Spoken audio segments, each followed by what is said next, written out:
ایک مرتبہ حضرت عثمان غنی رضی اللہ عنہ نے منبر پر خطبہ دیتے ہوئے فرمایا، میں تم سے ایک حدیث بیان کرتا ہوں جو میں نے نبی صلی اللہ علیہ وآلہ وسلم سے سنی ہے۔ ایسا نہیں کہ بخل کی وجہ سے میں اسے تمہارے سامنے بیان نہ کروں گا۔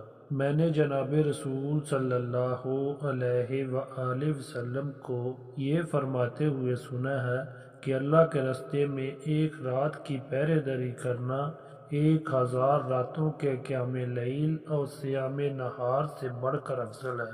حضرت عثمان غنی رضی اللہ عنہ سے مروی ہے کہ میں نے جناب رسول صلی اللہ علیہ وآلہ وسلم کو فرماتے ہوئے سنا ہے کہ جو شخص اللہ کی رضا کے لیے مسجد کی تعمیر میں حصہ لیتا ہے، اللہ اس کے لیے اسی طرح کا ایک گھر جنت میں تعمیر کر دیتا ہے۔